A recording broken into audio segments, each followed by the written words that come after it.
এখানে বলতেছি, মনে রাখবে কোরআন হাদিস গবেষণা করে মা বাবা যদি তোমার ভিন্ন ধর্মেরও হয় তবুও মা বাবা তোমার সেবা পাবে, মা বাবার সেবা করবে, মা বাবার খেদমত করবে। আমি এখান থেকে সমস্ত জিন ইনসানকে মেসেজ দিতে চাচ্ছি, সারা পৃথিবীর সমস্ত জিন ইনসানকে মেসেজ দিচ্ছি, তুমি যেই ধর্মেরই লোক হও না কেন মা বাবার সেবা তোমাকে করতেই হবে। কারণ মা বাবার চাইতে বেশি কষ্ট পৃথিবীর আর কেউ তোমার জন্য করে নাই, করবেও না। তোমাকে গর্ভ ধারণ করেছে মা, সেখান থেকে জন্ম দিয়েছে, দুগ্ধপান করেছে, বাপে পরিশ্রম করে তোমার সন্তানে তোমার মায়ের সেবা, মায়ের জন্য তোমার জন্য যে রিজিকের পরিশ্রম করেছে, তাহলে মা এবং বাবা তুমি যেই জাতের হও, মানুষ হিন্দু, বৌদ্ধ, খ্রিস্টান, মুসলমান এক জাতকে বলি না, আমি সর্ব ইনসান, জিন এবং ইনসানকে বলছি, তুমি যেই ধর্মেরই হও মা বাবার সেবা করতেই হবে।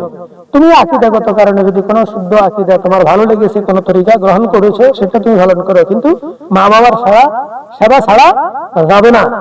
মা বাবা তোমাকে বের করে দিও, তারপরে মা বাবার খোঁজ খবর রাখবে যে তারা কেমন আছে, কিভাবে চলে। যদি কোনো কারণে, সবার বেলা এগুলো ঘটে না, কিছু কিছু ক্ষেত্রে দেখা গেছে তো অন্য ধর্ম গ্রহণ করার কারণে মা বাবা সন্তানকে কি করে দেয়, ত্যায্য করে দেয়, ঘর থেকে বের করে দেয়, কি করে দেয়, ঘর থেকে বের করে দেয়।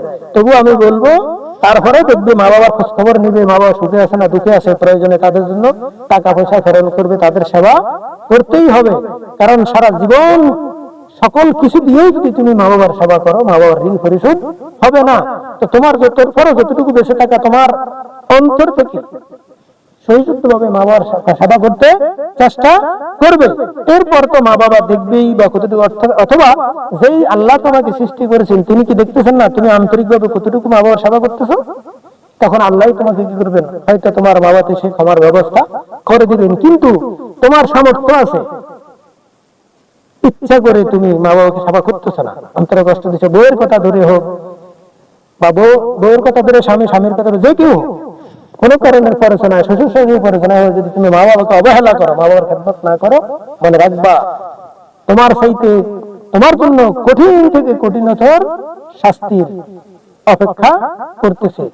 এই দুনিয়াতে হোক, ওই দুনিয়াতে, এই জীবনে হোক, পরজীবনে হোক, এই জীবনে হোক, পরজীবনে হোক, অবশ্যই তোমার জন্য কঠিন থেকে কঠিন সাজার ব্যবস্থা রয়েছে। সুতরাং আমি সকল ইনসানকে বলবো, তোমরা মা বাবার সেবা করবে, অন্তর দিয়ে চেষ্টা করে, তোমার যা আছে সেই নিয়ে। তোমার যদি গোস্ত খাওয়ানোর তৌফিক থাকে, খাবার বেলার গোস্ত বলছি, গোস্ত অবশ্যই খাওয়াবে। গোস্ত খাওয়ানোর ইচ্ছা আছে, তুমি গোপনে গোস্ত খাইবা, মা বাবারে সবজি দিবা, হবে না। আল্লাহ কি দেখতেছেন না? হ্যাঁ, আল্লাহ দেখতেছেন না? তো হিসাব নিবে কে? হিসাব নিবে কে? সাজা দিবে কে? তো সে কি দেখতেছে না তুমি যে ছুটি করি তুমি মাংস খাচ্ছ, মারে সবজি দিচ্ছ, তুমি যাহা খাইতেছো চেষ্টা করবে হয়তো তোমার থেকে আরো ভালো খাবার, তোমার তৌফিক অনুযায়ী চেষ্টা করবে মা বাবাকে ভালো খাবানোর জন্য। কারণ ছোটবেলায় তো তোমার মা বাবা তোমার না খাইয়ে তোমার হয়তো খাই না, আজকে আর একটা ফল আছে, এক পিস মাংস আছে বা একটুকু মাছ আছে, নিজের সাদা বাদ দিয়ে কাঁচামরিচ খাইয়া লেছে, মরিচ দিয়ে খেয়ে ফেলছে, লবণ দিয়ে খেয়ে ফেলছে, এটা আমার ছেলে খাইবে না মেয়ে খাইবে, এটা রেখে দিছে না। তাহলে সেই মা বাবা তোমার কাছে সে আদর পাওয়ার যোগ্য না? এখন তো বয়স হয়েছে বা বুড়ো হয়েছে, তখন তোমার চেষ্টা করতে হবে এইভাবে নিজে না খাইয়া বাবা মায়ের খাওয়ানোর জন্য। আমি তোমাদের না খাইতে বলছি না, তোমার মিলিমিশে আন্তরিক ভাবে চেষ্টা করবে যতটুকু মা বাবার খেদমত করা যায়। আজকের জন্য, জগৎবাসীর জন্য, জিন ইনসানের জন্য একটাই মেসেজ, অবশ্যই অবশ্যই মা বাবার খেদমত করবে। মা বাবা যদি কোনো কারণবশত তোমাকে ঘর থেকে বের করে দেয়, তবুও সেখান থেকে হলেও মা বাবার সেবা করার বা তার জন্য হাদিয়া ফাটানোর চেষ্টা করতে হবে। কথা বুঝেছি? মা বাবার হক সবচেয়ে বড় কঠিন হক, এটাই মেসেজ দিচ্ছি। তার পরবর্তী অন্যদের হকের কথা অন্যদিন আলোচনা করা যায়, মা বাবার কথা।